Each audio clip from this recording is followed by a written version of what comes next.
강혜신의 오늘의 미국.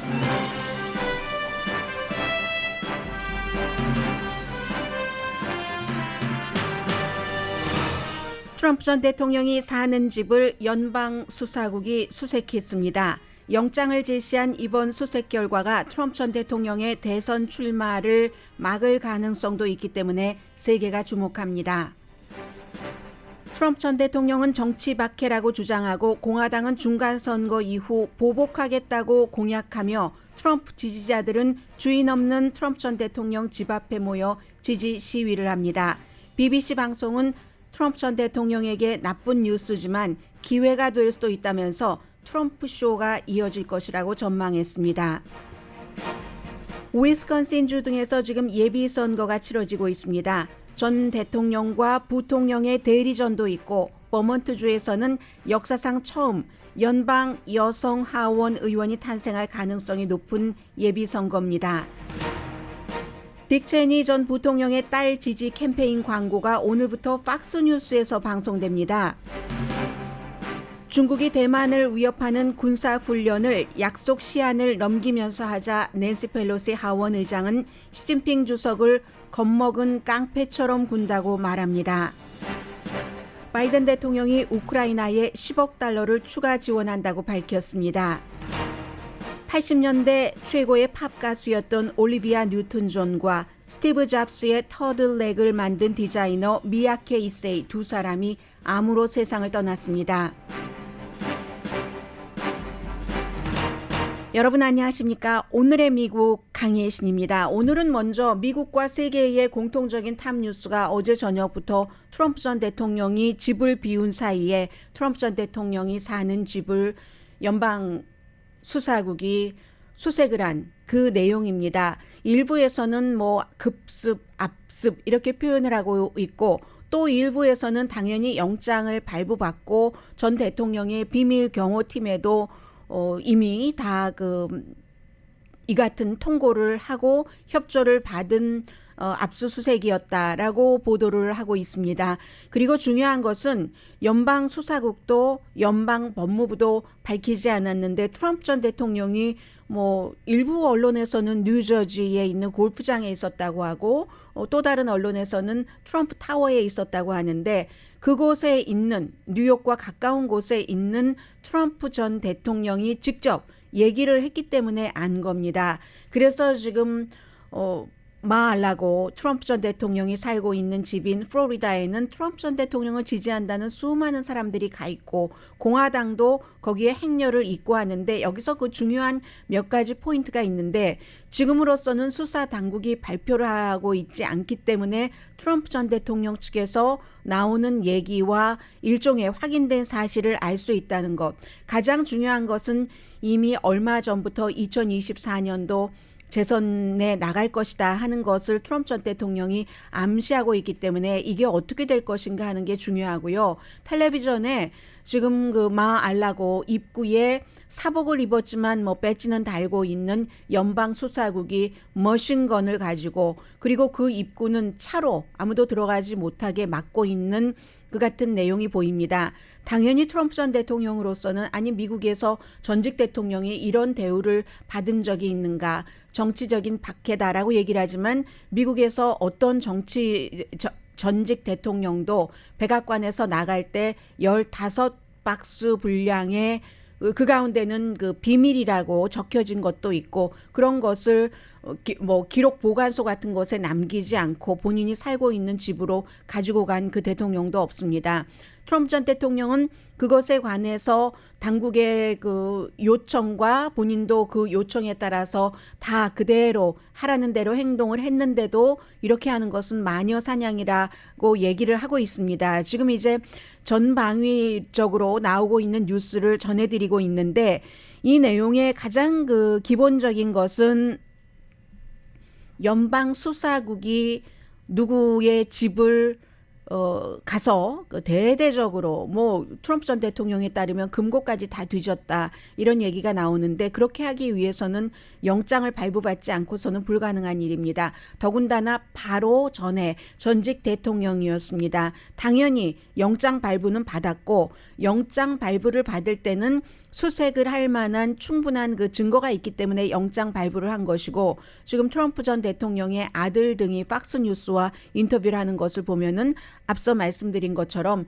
바로 그 트럼프 전 대통령이 백악관에서 가지고 나왔었던 자료에 관해서 그런 것이다 하는 것은 이제 분명한 거고요. 그리고 만약에 이게 이제 법이 두 가지가 있는데 대통령 기록법이라는 것이 있고 하나는 또 연방법이 따로 있기 때문에 만약에 기록 보관소로 넘겨야지 될 자료 등을 트럼프 전 대통령이 가지고 갔고 그것을 본인은 이제 돌려줬다라고 얘기를 하고 실제로 15개 박스 분량의 상당수를 기록물 보관소에서 다시 그 회수한 것도 사실입니다. 그런데 만약에 뭔가가 남아 있어서 그에 대한 영장을 발부받고 그것이 기소가 되고 기소가 뭐 유죄로 확정이 되고 이렇게 되는 경우는 대통령 기록법이나 또 다른 그 연방법에 따라서 트럼프 전 대통령은 공직자로서 출마를 할 수가 없게 됩니다. 뭐 3년까지 징역형에 처해질 수도 있고 벌금을 무는 것은 당연하고요. 그러한 것들이 있기 때문에 지금 그 주목하고 있는 것이고 트럼프 전 대통령이 이 제3세계에서나 있을 수 있는 일이다. 정치 공작이다. 펄쩍펄쩍 뛰는 그 정도입니다. My Beautiful한 그런 집이 마알라고가 어제 저녁에 이 아무 뉴스 매체에서 보도를 하기 전에 압수수색 중이다. 본인이 직접 얘기를 했습니다. 나는 수사에 협조하고 있었는데 압수수색이 웬 말이냐. 연방수사국에 기금을 주지 말아야지 된다. 연방수사국 일하지 못하도록 해야지 된다 하는 얘기입니다. 어느 전직 대통령에게도 이런 일이 일어나지 않았고 그리고 어느 전직 대통령도 그렇게 기밀 문서라고 써 있는 박스도 있었는데 가져간 적도 없습니다. 어제 여러분들께 말씀드린 것처럼 트럼프 전 대통령은 많이 그것이 루머였던 것도 있고 확인된 부분들도 있고 무슨 서류 같은 것을 다 파기시켜버리는 그래서 악시오스라든가 뉴욕타임즈의 기자가 뭐 사진까지 지금 갖고 있는 곧 낼 책에서 그 컨피던스 맨이라는 책에서 백악관의 그 사람들이 변기에서 여러 가지 서류를 이제 발견을 아주 자주 했었다. 그 트럼프 전 대통령이다. 뭐 이런 내용들이 지금 있고요. 트럼프 전 대통령뿐만이 아니라 공화당의 케빈 맥카티 하원 의장은 11월만 돼봐라. 여기서 이기고 나면은 이게 영장 수색에서 판사가 영장 발부를 하도록 허락을 했다는 건데 그럼 연방 법무부에서 하는 거잖아요. 미국의 기소권은 연방 법무부에 있기 때문에 그러면 우리 연방 법무부를 감사하겠다는 것을 어제 공약처럼 얘기를 했고요. 플로리다가 그 본인의 그 기반이면서 주지사고 2024년도 지금 트럼프 전 대통령과 함께 가장 큰 라이벌이 될 것으로 현재로서는 예상되는 론 디센티스 플로리다 주지사도 연방기관이 완전히 지금 그 무기화, 정치 무기화가 됐네라고 얘기를 하면서 아니 바이든 대통령의 아들 헌터 바이든에 대한 수사는 그렇게 막 물렁물렁하게 하더니 이게 무슨 일이야? 라고 얘기를 했습니다. 가장 보수적인 미디어의 대표격인 내셔널 리뷰도 현직 대통령이 이끄는 법 집행기관이 말하자면 연방 법무부가 전임 대통령 트럼프의 집을 습격한다는 생각조차도 미국 역사상 유례가 없는 것이다 라고 보도를 했습니다. 그러자 이제 민주당인 낸시 펠로시 하원 의장은 공화당이 지금 바보 같은 협박을 하고 있네 라고 얘기를 했고 공화당이라고 누구나 다 또 이렇게 트럼프 전 대통령 주변에 모여 있는 것은 아닙니다. 전에 공화당의 전국위원회 의장을 지낸 마이클 스틸은 공화당이 지금 바보처럼 굴면 안 된다. 연방 수사국이 전임 대통령의 집을 급습했을 때는 그만큼 그 충분한 어떤 그 영장을 갖고 있었다는 이런 것이 그 되기 때문에 바보처럼 굴어서는 안 된다라고 얘기를 하는 겁니다. 그래서 말씀드린 것처럼 대통령 기록법이 있었고 모든 서신, 업무 문서, 이메일을 국립기록보관소에 넘겨야지 됩니다. 그런데 트럼프 전 대통령은 김정은으로부터 받은 뭐 러브레터다 하면서 뷰티풀한 레터 이런 것도 마알락으로 가져갔었고요. 그리고 연방 기밀 문서 취급에 관한 또 다른 법은 이제 기밀 국가 안보 정보로 표시된 항목 뭐 이런 것도 있는 앞서 말씀드린 그런 두 가지가 위배돼서 그럴 수도 있다 하는 것이고, 지금부터 이제 어제 저녁부터 언론의 취재가 시작이 됐기 때문에 내부에서 누군가가 뭔가 정보를 줬기 때문에 이러한 일들이 일어날 수 있었던 것이다. 아니 내가 집에도 없는데라고 얘기하지만 집에 없는 것을 어찌 보면은 전직 대통령에 대한 예우라고도 볼 수 있는 것이고, 그것은 꼭 전직 대통령에 대한 예우라기보다 이 내용을 세계 다른 나라에서 전부 보도를 하고 있잖아요. 미국의 사실은 국가적인 망신이라고 할 수도 있는 것이고, 연방 수사국으로부터 바로 전에 대통령이 집을 수색을 당했다는 그 자체가, 그러면 지금 우리가 모르고 있는 것들이 있습니다. 왜냐하면 연방 수사국이나 연방 법무부가 공식적인 발표를 하지 않았고 트럼프 전 대통령이 얘기하는 것으로만 알면서 확인해가는 과정이기 때문에 누가 승인을 했는가, 이 영장 발부요, 그리고 무엇을 찾았는가, 원하는 것을 찾기는 찾았단 말인가, 알라고 해서 그러면 그 찾은 것으로 전 대통령에 대한 기소로 이어지는가? 우리는 지금 아무것도 모릅니다. 이런 종류의 그 수사는 탑 비밀이기 때문에, 더군다나 전직 대통령이 대상자이기 때문에 그래서 모든 것을 금방 알기가 쉽지 않습니다. 다만 트럼프 전 대통령의 정치적인 앞으로의 행보와 연관돼서 점점 상황이 나빠진다는 것만은 분명합니다. 기본적으로 사업가였을 때, 그리고 정치인으로서 트럼프 전 대통령에 대한 여러 가지가 지금 조사되고 있습니다. 1월 6일 의사당 그 폭동 사건에 관해서 트럼프 전 대통령이 직접적으로 한 일이 무엇인가, 트럼프와 측근이 아주 그 무장을 한 그 같은 그 백인 우월주의 단체의 1월 6일 그런 그 사건을 일으키도록 조장을 하고 격려를 했는가, 현장에서는 어떻는가, 이런 것도 지금 조사 대상이고요. 연방 법무부가 2020년 결과에 대해서 전 대통령이 여러 가지로 도전한 것에 대한 기소하는 것도 지금 검토를 하고 있습니다. 의사당 폭동 사건 조사위원회가 이제 그렇게 추천을 하면은 최종적으로 이 부분도 연방 법무부가 기소 여부를 결정을 합니다. 뿐만 아니라 조지아주의 풀턴 카운티의 검사도 트럼프 전 대통령과 루디 줄리아니를 포함한 그 동료들이 선거 결과에 어떻게 개입하려고 하면서 법을 위반했는가, 여기에 대해서도 지금 수사가 깊숙이 진행되고 있고, 비즈니스맨이었을 때로 가면은 사기 혐의가 많이 걸려 있습니다. 은행에서 돈을 융자받을 때는 재산을 잔뜩 부풀리고 세금을 낼 때는 전부 마이너스 처리를 한 것 뿐만이 아니라 개인적으로 성희롱에 관련된 것까지 굉장히 많은 소송이 트럼프 전 대통령을 기다리고 있고, 이러한 것들이 중간 선거를 전후로 해서 어느 정도 중간 매듭이라고 할까요? 하는 것이 나올 수도 있습니다. 물론 제가 지금까지 말씀드린 모든 혐의에 대해서 모든 혐의와 주장에 대해서 트럼프 전 대통령은 100% 나는 어떤 잘못도 없다라고 부인을 하고 있습니다.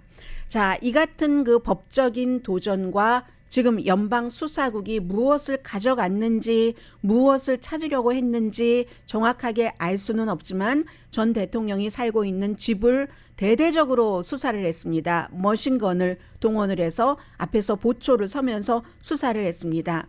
여기에 대해서 많은 분석들이 지금 나오고 있는데 저는 BBC 방송의 워싱턴 특파원의 분석이 가장 와닿습니다. 한마디로 지금 트럼프 전 대통령이 어제 저녁부터 오늘 아침까지 하는 말을 보면은 말 그대로 빈티지 트럼프다. 마녀 사냥, 가짜, 제3세계의 일, 정치적인 박해, 이런 모든 것들과 공화당, 그의 주변에 몰려있는 공화당 사람들, 이게 트럼프 전 대통령에게 분명히 나쁜 일이죠. 집을 압수 수색 영장 이씨 수색당했다는 것 자체는. 그러나 반대로 이미 지지자들이 집 앞에서 트럼프 전 대통령을 지지하는 시위를 하고 정치적인 박해를 받는 사람, 정치적으로 희생자로 본인을 묘사함으로써 또 한 번 뛰어오를 수 있는, 만약에 연방수사국이 집을 급습해서 수색을 한 그러한 내용에서 기소할 만한 것을 찾지 못했다면, 그렇다면 트럼프 전 대통령은 이것을 기회로 활용할 수도 있다는 겁니다. 그렇기 때문에 BBC 방송의 워싱턴 특파원은 지금부터 트럼프 쇼가 다시 시작된다라고 결론 내렸습니다.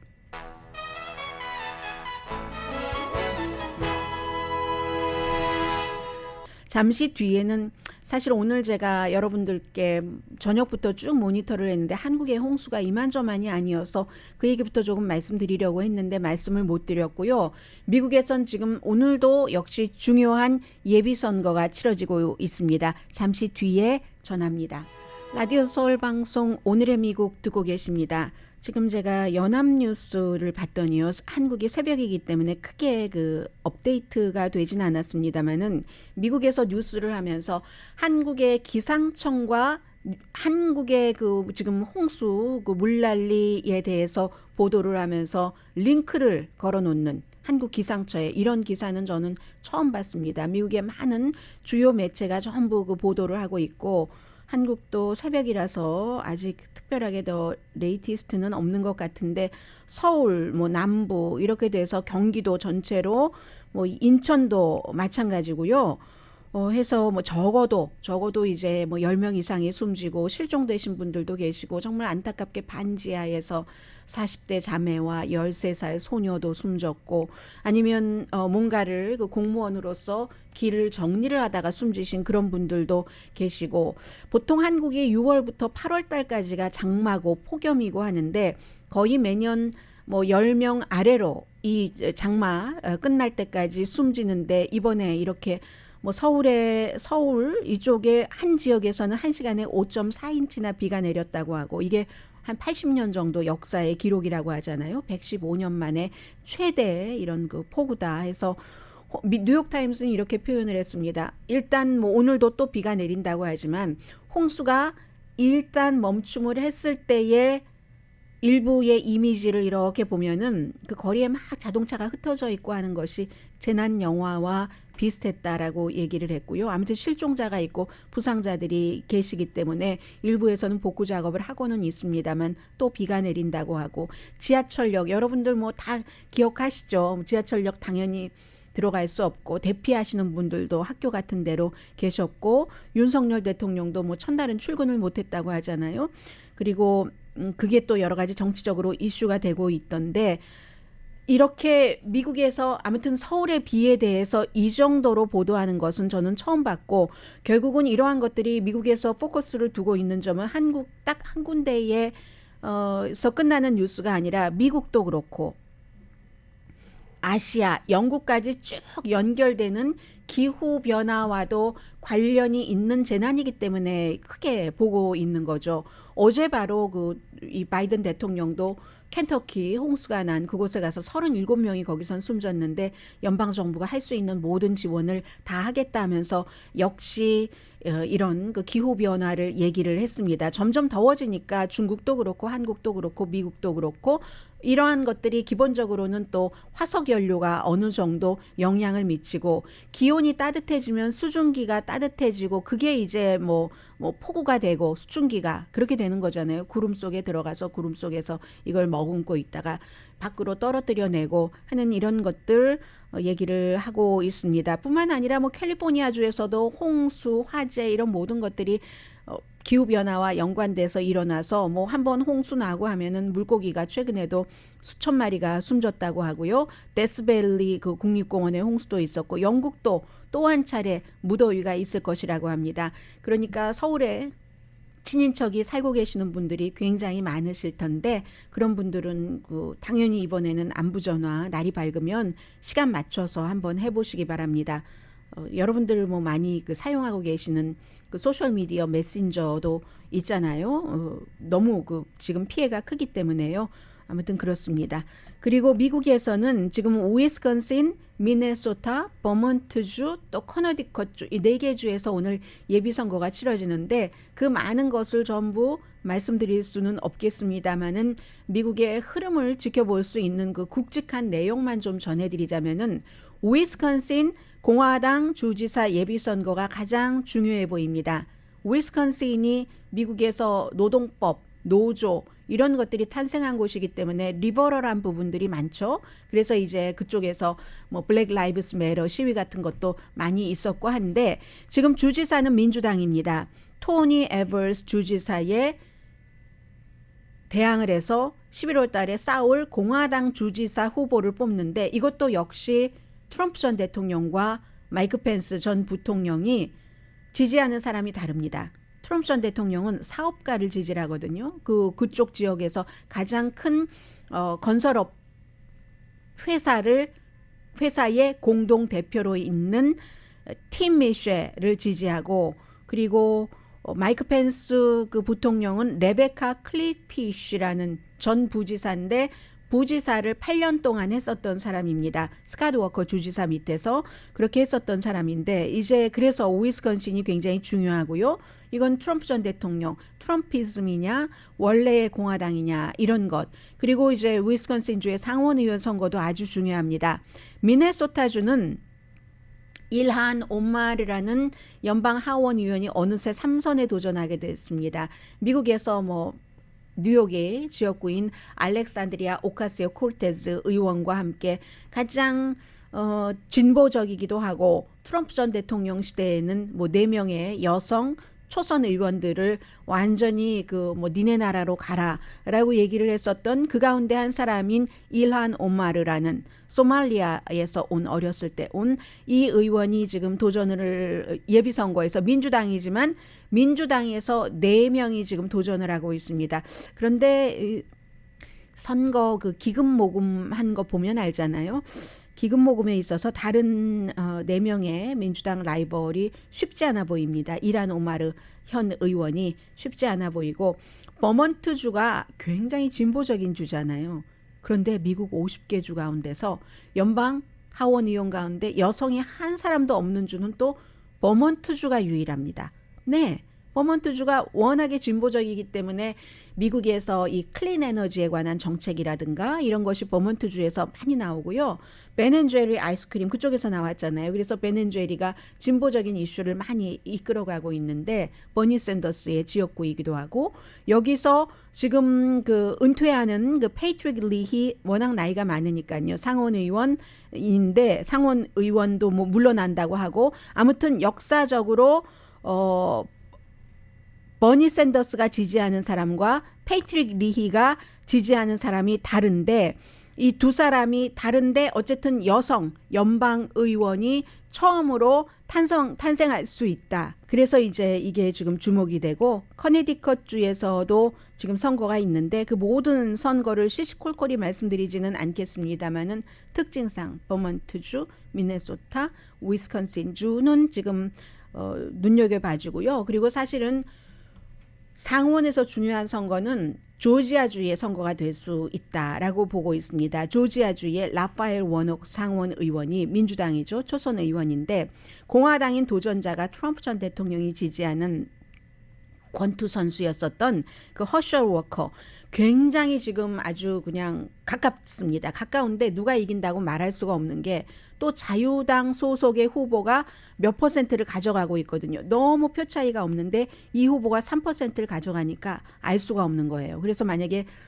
본선거에서도 이 두 사람이 붙어서 50%가 안 된다면은 1월 달에 또 선거를 해야지 되는 거거든요. 여기서 지난번에 조지아주에서 똑같이 또 다른 초선 의원인 존 어서프 의원이 당시에 상원 의원인 트럼프 전 대통령과 아주 가까웠던 켈리 러플러 의원을 꺾었죠. 그래서 50대 50. 또 카멜라 해리스가 와서 이제 민주당에서 이 상원을 다수당의 역할을 할 수 있어졌는데 또 이번에 이 조지아주가 그렇게 할 수도 있다 하는 것을 알 수가 있고요. 그리고 이 내용은 트럼프 전 대통령이 얼마나 지금 어려운가 하는 것을 보여주는 것이기도 합니다. 오늘부터입니다. 제가 아침에 뉴스 준비하느라고 아침에 못 봤어요. 저녁엔 보려고 합니다. 지난주에 여러분들께 전해드렸었던 딕 체니 전 부통령의 딸인 리스 체니의 와이오밍주 예비선거는 다음 주 화요일에 있습니다.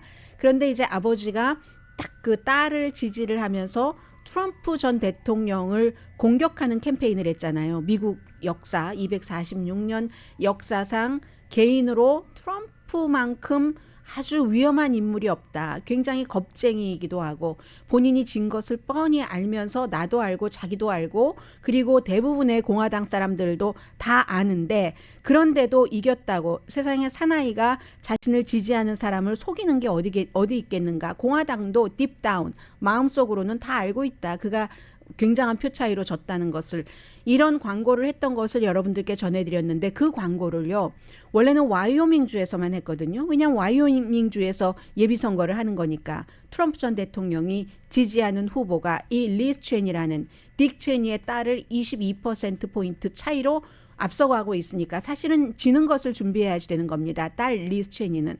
아버지가 이제 후원한다고 이 같은 광고를 했는데 딱 그 카우보이 모자 쓰고요. I voted, 나 투표했다는 배지 달고 했는데 이게 너무 인기가 있는 겁니다. 그런데요.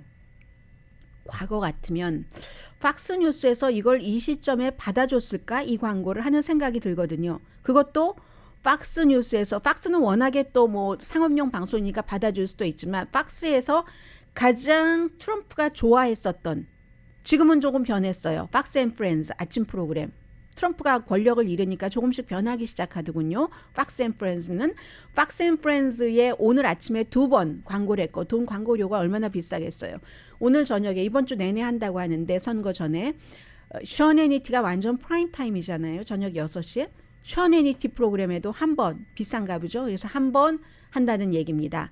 그러니까 팍스에서 트럼프가 가장 좋아했었던 그런 뉴스 매체에서 트럼프를 아주 노골적으로 공격하는 이 트럼프가 가장 증오하고 싫어하는 리스 체니의 아버지인 딕 체니 전 부통령이 본인이 혼자 말하는 거거든요. 뒤 쫙 와이오밍 배경으로 해서 그 광고를 이렇게 한다는 것 자체가 굉장히 환경이 달라졌고요. 그리고 이 팍스는 이미 이제 100일도 넘었습니다. 트럼프 전 대통령을 인터뷰 안 해주는 날짜로. 리스 체니에 대해서는 봐야지 될 점이 있는 게 이 사람 분명히 거의 지금 질 겁니다. 트럼프가 지지하는 그 후보에게 지고 마는데 진다고 지면은 정치 생명이 끝인 사람이 있습니다. 그런데 지고 나서 더 강해져서 돌아오는 사람이 있습니다. 아마 리스 체니와 딕 체니는 어쩌면 2024년도 트럼프 전 대통령이 다시 대선 후보로 나올 수 있을 수도 있는 그 공화당 예비선거에 대선 후보급이 돼서 등장할지도 모릅니다. 이건 리스 체니와 딕 체니가 바라는 바이기도 하고 가장 많이 매를 맞고 가장 강한 사람을 본인의 어떤 그 명분과 신념에 따라서 두들겼었던 사람. 더군다나 그렇게 두들겨서 그냥 완전히 지고 말았었던 사람. 그런 사람은 다시 살아날 수도 있다는 거죠. 그래서 그 점에서 리스 체니가 이번에는 지지만 얼마나 더 강해서 돌아오느냐. 이걸 지켜볼 그런 그 포인트인 거죠. 이 점에서는요. 잠시 뒤에 여러 가지 내용 그리고 뭐 중국 문제도 조금은 업데이트 해드려야지 될 것 같고요. 전해드립니다.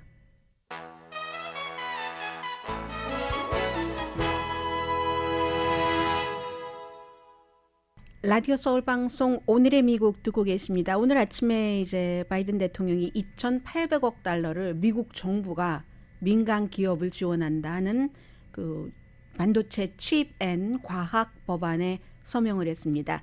서명하면서 한 얘기를 보면은 중국을 상당히 의식하고 있다는 것을 다시 그 확인을 할 수가 있었는데 미국에서 이제 칩 제조하는 것 또 뭐 과학 연구 조금 더 많이 하는 것이 목적이다라고 하면서 정치적으로 경제적으로 기술적으로 근본적인 변화가 일어나고 있다. 미국이 민간 기업에 이렇게 세계와 경쟁하기 위해서 특히 대통령이 중국 얘기를 했거든요. 공급망 위기도 막고 중국과의 경쟁에서 강해지기 위해서 이렇게 하는 것 자체가 굉장한 변화죠. 해서 미국 반도체 생산 업체에 527억 달러를 지원을 하고 과학 연구에 이제 한 2천억 달러. 미국이 연구가 굉장히 강합니다. 항상 그 왜 학교에서의 순위 뭐 이런 것들 하면은 수학 점수 뭐 엉망진창 특히 이제 고등학교 아래 이렇게 되지만 대학교 대학원 가면은 그 연구하는 기금은요 유럽의 어느 나라도 중국도 도저히 따라올 수가 없습니다. 아직까지는 이 고등교육 가운데 최고 고등교육을 굉장히 많이 주도를 하고 있고, 그러니까 뭐 노벨상이 뭐야 별거 아니지 요즘에 이렇게 얘기하는 사람들도 있지만 연구 분야에서는 미국이 노벨상을 휩쓸게 되는 겁니다. 10월 달만 되면은 그런 게 당연히 있고요. 아무튼 뭐 미국 대통령이 한국에 가서도 예전 같으면은 대학교에 간다던가 아니면 뭐 관계자들을 만난다던가 하는데, 이번에 바이든 대통령이 공항에서 내리자마자 삼성 반도체 공장으로 갔었죠. 그리고 코비드 19으로 격리 생활을 하면서도 SK 최태원 회장이 오니까 뭐 마이 프렌드 토니 안토니니까 토니 하면서 고맙다 하고 막 나중에도 이번에 내가 백악관에서 직접 못 봐서 미안해. 다음에 백악관에서 점심도 같이 먹고 이렇게 얘기를 하잖아요. 그 모든 것들이 중국과의 칩 경쟁에서 이기기 위해서. 지금은 대만과 한국이 가장 세련된 칩 국가이지만 중국의 경우는 여러 가지 한국과 대만에서 공급해 주지 않으면 휴대폰, 애플 휴대폰 같은 거 못 만듭니다. 중국이 만들고 있는 그 칩은 조금 더 뭉툭하고 해서 무슨 더 큰 거 뭐 농기구라든가 예를 들어 그렇게 된다면 대만의 칩이 중국에 수출되는, 중국이 오일보다도 뭐 칩 이런 것에 돈을 더 많이 쓰고 있으니까. 그런데 미국은 그것을 중국과 경쟁한다는 겁니다. 과거에는 일본과 미국이 칩에 있어서 앞서갔었죠. 지금도 뭐 디자인은 미국이 많이 하고 있습니다만, 그러다가 이제 일본은 항상 가격을 높게 책정하니까, 그러니까 그런 가격 경쟁에서 떨어지고 또 엔화도 또 아주 강세가 되고 이런 상황에서 힘을 잃어버렸고, 일본도 지금 다시 칩 살린다고 하고 미국도 살린다고 하고 하는데, 일본이나 미국이나 똑같이 중국을 한국보다는 조금 더 경쟁자 내지는 적으로 보고 있는 거죠. 그래서 오늘 바이든 대통령이 이런 법안에 미국스럽지 않게 민간 기업을 지원하는 2,800억 달러나 하는 안에 서명을 했습니다. 낸시 펠로시 하원 의장이 미국에 도착을 해서 뭐 싱가포르, 말레이시아, 한국, 일본 다 방문하고 중간에 이제 대만 방문하고 미국에 와서 오늘 MSNBC의 모닝조에 출연을 해서 시진핑 중국 국가주석을 겁에 질린 깡패처럼 군다, 겁에 질린 깡패처럼 행동한다라고 표현을 했습니다. 나는 낸시 펠로시 얘기입니다. 중국의 시진핑이 미국이나 세계의 아주 고위직이 누가 언제 대만을 방문하는 것을 컨트롤해야지 된다고 생각하지 않는다. 이 점이 이제 미국에서도 낸시 펠로시 하원 의장의 대만 방문을 지지하는 사람들이 하고 있는 얘기입니다. 이 낸시 펠로시의 대만 방문이 만약에 중국의 그 같은 경고로 좌절이 됐다면 그 이후에는 계속 이제 그런 일들이 일어날 것이다 하는 것이고, 이 대만 방문을 무모한 갬블이다라고 얘기를 했었던 사람은, 아니 지금 미국이 러시아와도 간접적인 전쟁을 치르고 있는데 중국과도 그 정도로 긴장 상태를 유지할 필요가 있는가라고 얘기를 했었던 것 같고, 방문이 끝나고 나니까 중국은 지금 계속 원래 약속했던 나흘을 이틀을 넘겨서 군사활동을 하고 있고, 그러니까 낸시 펠로시가 겁에 질려 있네, 겁에 질려 있는 깡패처럼 행동하네 라고 얘기를 하고 있습니다. 중국이 대만을 고립시키려고 하지만 대만이 나를 초대했고 미국 사람을 초대했고 그래서 초대에 응해서 간 것이고, 나는 뭐 중국의 그런 것을 컨트롤을 받아야지 되지 않고 끝까지 대만을 지킬 것이다 미국은, 뭐 이런 얘기를 했습니다. 본인이 대통령은 아니지만. 그런데 중국이 대만을 고립시키려고 한다는 것은 맞죠. 세계에서 국가가 얼마나 많습니까? 신생 국가들도 있고. 그런데 정확하게는 유엔에 가입한 국가 가운데서는 12개국만 대만을 국가로 인정을 합니다. 그것도 잘 모르는 국가들이 대부분입니다. 그리고 이제 바티칸 정도고요. 나머지는 대만과 여러 가지 뭐 거래도 하고 외교적인 비공식 관계를 맺고 있습니다만, 미국과 마찬가지로 중국 무서워서 아프리카 같은 데서는 워낙에 중국의 지원, 차관 같은 것을 무상융자나 차관 같은 것을 많이 받으니까 대만하고도 거래했다가 거래 끊은 국가들도 무척 많습니다. 아프리카에 작고 작은 나라들이 많잖아요. 그리고 어떤 나라가 대만과 관계를 맺으려고 하면 중국이 끝까지 다가가서 보복을 하죠. 그런 것을 낸시 펠로시 하원 의장은 겁에 질린 깡패처럼 행동하네라고 표현을 하는 겁니다. 미국의 국방부가 발표하기를 우크라이나를 침공한 러시아군이 푸틴의 침공이죠. 러시아군이 침공한 게 아니라 뭐 러시아군에서 뭐 장성 푸틴과 뜻을 같이 하는 사람을 제외하고는 아직은 어린 국가의 명령에 따르는 그 군인들이니까요. 8만 명이 숨졌거나 다쳤거나 그렇다. 굉장히 많은 숫자죠. 그리고 미국은 그 추가로 10억 달러를 지원한다고 발표를 했는데 6개월째입니다. 그 전쟁이. 러시아가 루안스크는 그 돈바스 동부 지역에서 루안스크는 그 북쪽에 있는 것은 완전히 컨트롤했는데 도네츠크는 완전 컨트롤이 안 됐거든요. 전쟁하기 전에도 그쪽 지역을 러시아가 3분의 1을 컨트롤하고 있었습니다. 러시아 사람들이 워낙 많이 살고 가장 많이 사는 곳이기도 하고 크림반도에 이어서 그랬는데 지금 그 돈바스 지역의 조금 아래쪽에 있는 곳을 그 도네츠크를 완전히 점령하지 못했기 때문에 미국에서 더 많은 지원을 해서 뭔가를 좀 바꿔보려고 하는 뭐 포병, 박격포, 뭐 탄약 같은 거 많이 지원을 한다는데 10억 달러를 쓴다는 겁니다. 장비, 무슨 의료품도 당연히 포함되고요. 장갑차, 뭐 대전차 시스템, 무슨 미사일 같은 거.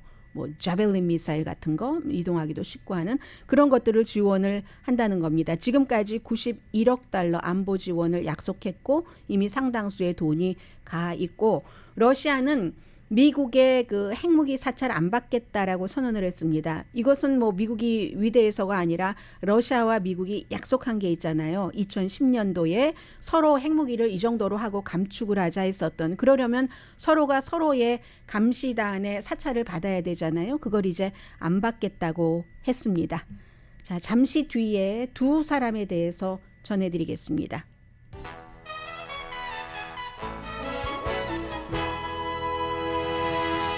라디오 서울 방송 오늘의 미국 듣고 계십니다. 아마 뭐 이 뉴스는 많이 들어서 알고 계실 테고 그리스 뭐 하고 뭐 physical 또 뭐가 있네. 제나도 같은 노래도 불러서 잘 알려진 올리비아 뉴튼 존이 73세로 숨졌습니다. 호주 사람이지만 캘리포니아주에 살았는데요.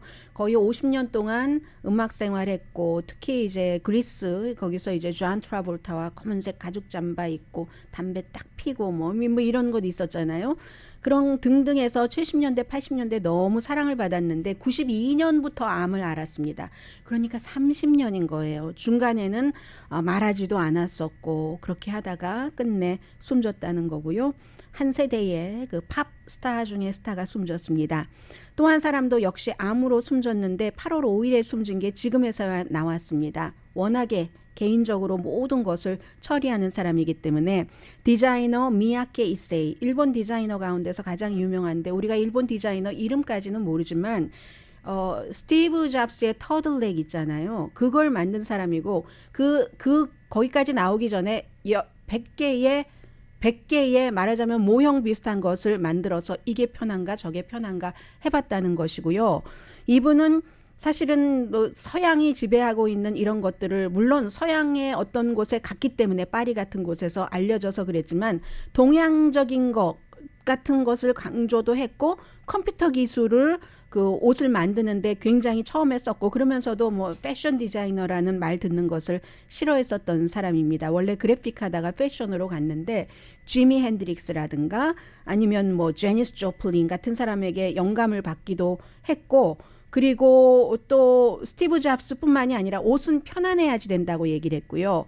실제의 가장 그 자연스러운 미를 표현해야 된다고 했고 66년도 학생 그 시위를 본 뒤에 부자한테만 아주 좋은 옷을 입히도록 한 것에 환멸을 느껴서 이 사람 옷이 그다지 비싸지는 않습니다. 싼 것도 많아요. 그래서 한국 분들 가운데서 아마 모르고 입으셨을 텐데 미국에서는 종이 접기 같은 그 주름 해서 폴리에스테르를 아주 세련된 감으로 해놨다는 것이 알려졌는데 제가 오늘 마침 그 옷을 입고 와서 이 뉴스를 선택하기도 했습니다. 일어서진 않겠지만 주름이거든요. 전혀 구겨지지 않는 이런 주름을 만들어서 많은 한국 여성분들이 그런 것 많이 입었잖아요. 93년도부터 시작이 되는데 스카프도 그렇고 그런 사람인데 더군다나 이 원자폭탄 원폭으로 어머니는 세상을 그 몇 년 뒤에 떠났고 본인도 7살 때 원자폭탄 투여됐기 때문에 결국은 뭐 다리를 평생 불편하게 살아남았지만 나는 원폭 그 생존자로서 뭐 이렇게 성공했다는 말 듣고 싶지 않았다 하는 그런 디자이너입니다. 세레나 윌리엄스가 이제 오늘이 아니라 US 오픈 이제 끝나고 나서 은퇴할 수도 있다는 그 가능성을 얘기를 했는데 물론 그동안 기록이 나빴죠. 올해 초에 윈블던에서도 1차전에서 탈락을 하고 했지만 은퇴라는 단어를 쓰고 싶지는 않다. 내가 뭐 엄마로서 더 하고 싶은 할 수 있는 그런 곳으로 가는 진화라는 말을 쓰고 싶다고 했습니다. Evolution. 세레나 윌리엄스 수십 년 동안 테니스계의 최고였던 미국 그가 한 말입니다. 강희신이었습니다.